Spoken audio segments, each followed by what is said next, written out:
The Philippine National Anthem, to be led by the CU Singers Manila.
Round of applause.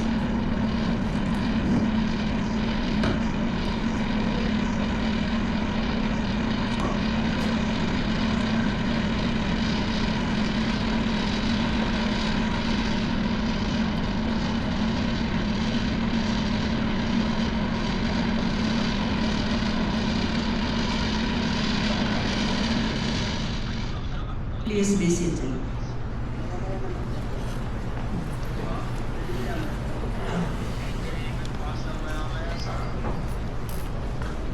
Introduction of the commencement speaker, Dr. And contributing to nation building. Emphasis on nation building. I do not think for a second that all of you will stay in the Philippines. I'm sure many of you will live for other places. But at least as your mission and vision embraces, you are tasked to contribute somehow to nation building.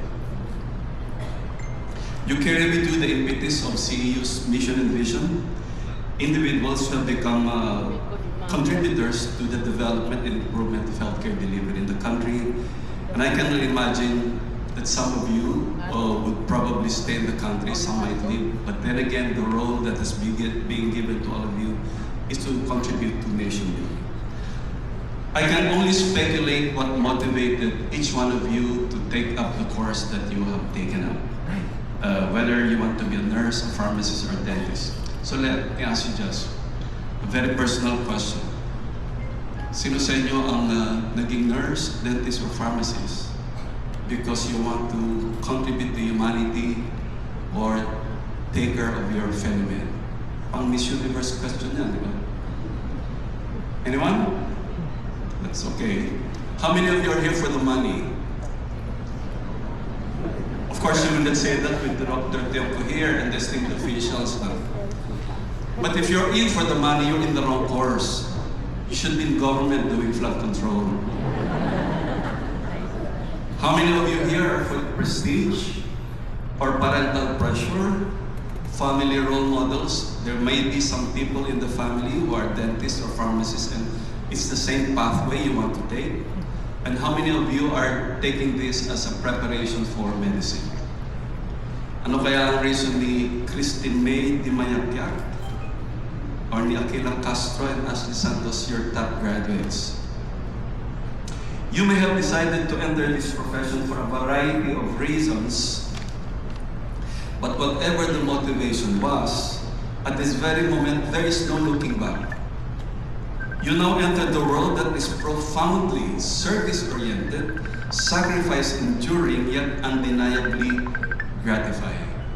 The care of others.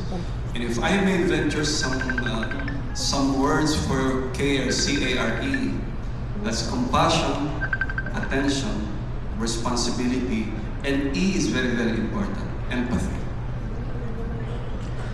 Being in the medical profession myself, I share with you this bond of delivering healthcare to others, that we strive to be competent, compassionate, dedicated, ethical, and professional. Our professions are partners in service. Here is how we are connected. While some of you in nursing are taking up your anatomy and physiology classes back in 2020 and maybe up to 2023. While some of our dentist graduates are having difficulty. Beatricia E. Barbero,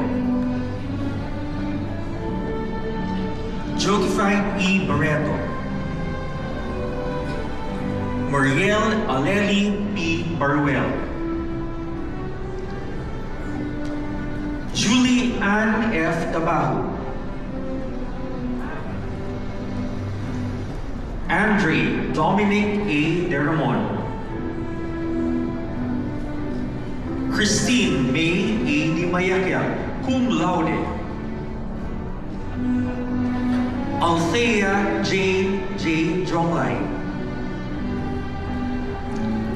Dana Marie C. Doughton, Mariah May Q. Florendo, Patricia Ann C. Gabriel, Amira Abir D. Galus, Liza Grace A. Monculada, Rafia Haider L. Janjua, Hazel Aviel O. Loho, Rambert Brian B. Malate, Clarice Ira S. Malvas, Carl Christian A. Manipol, Fatima Azra A. Marasigan, Maria Isabella Luisa M. Masilungan, Patricia Andrea Q. Mendoza, cum laude,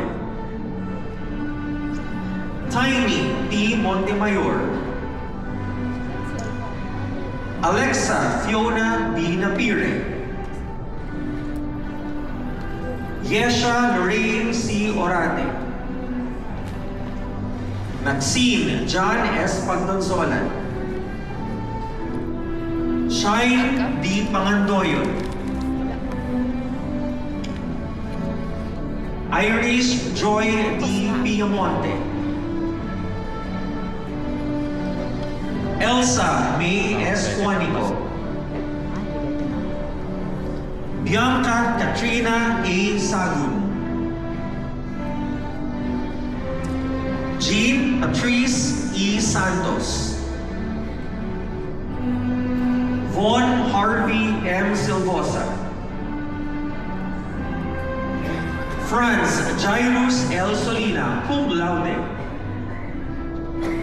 Angeline Nicole A. Chu, Joeliana Nariz S. Tuazon, Crisel M. Tumbaga, Daniel L. Villaruel. Graduates for the degree Bachelor of Science in Pharmacy. That no two stories are the same. Each of us has followed a unique path marked by perseverance, growth, and determination to arrive at this remarkable moment.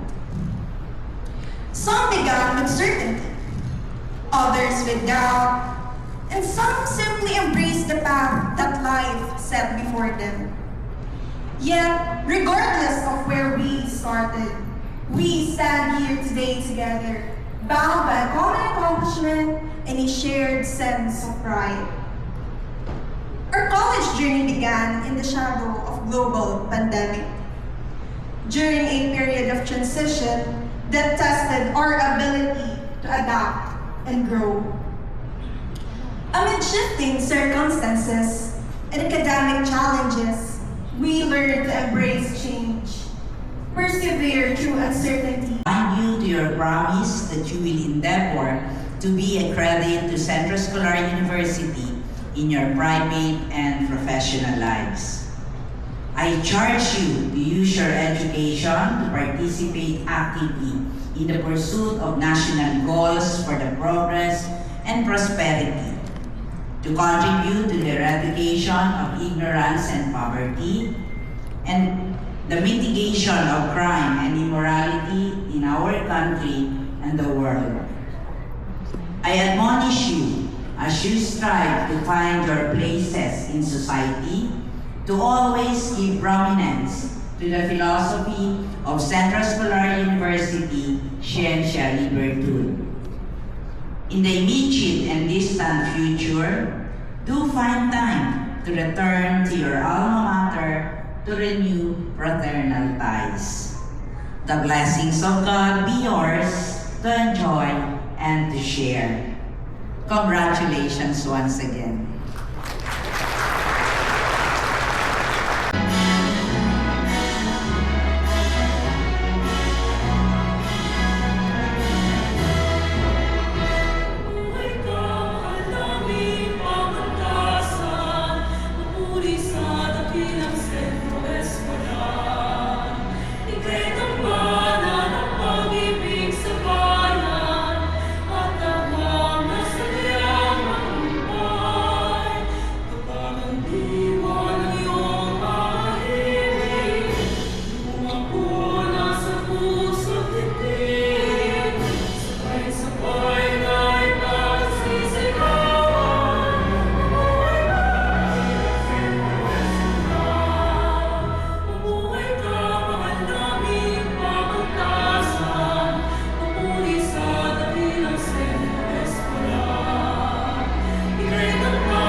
Aram Reha.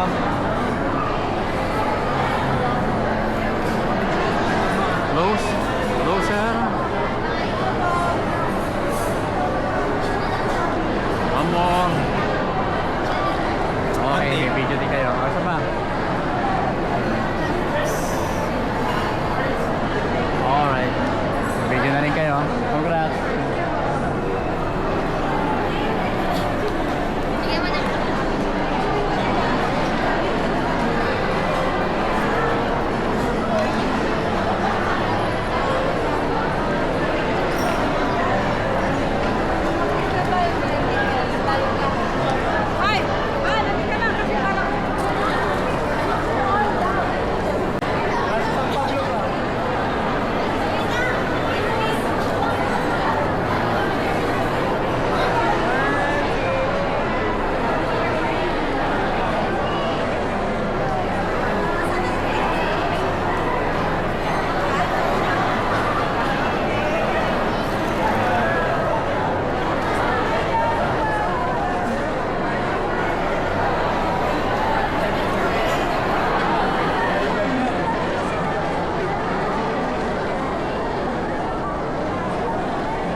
Kita ang chandelier.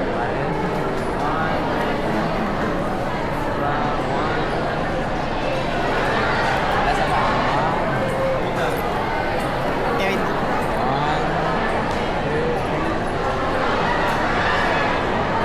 Kami na. Ready? One. Wait, ready? 1, 2, 3. 1, 2. 1, 2, 3. Ayan, okay. Alright. Parang merong insane na ego. Sama. Sama stage siya.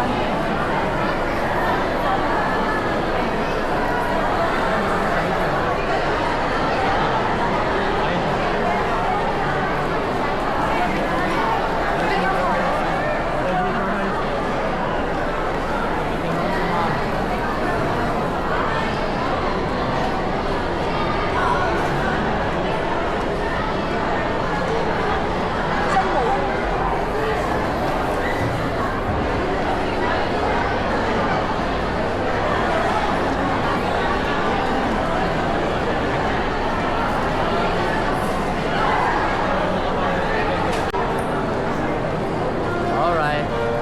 Sige.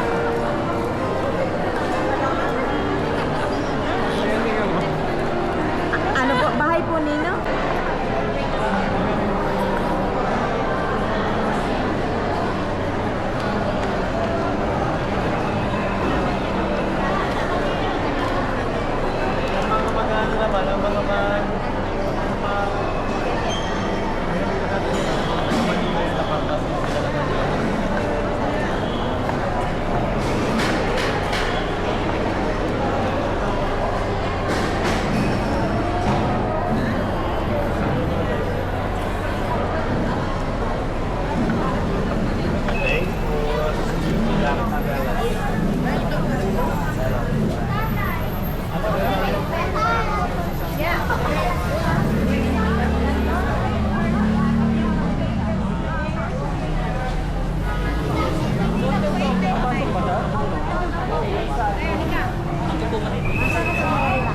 Kaya dapat ito ang mag-abono kung unang tingin. Kinausap ko siya. Dito daw ang tingin.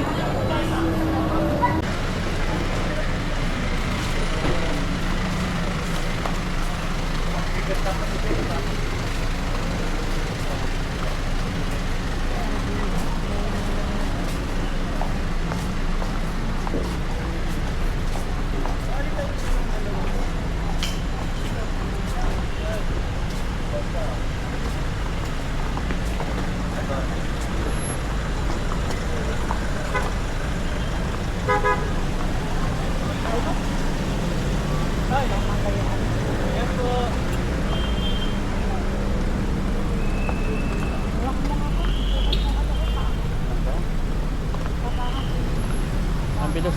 Kulay din ba? Bilis.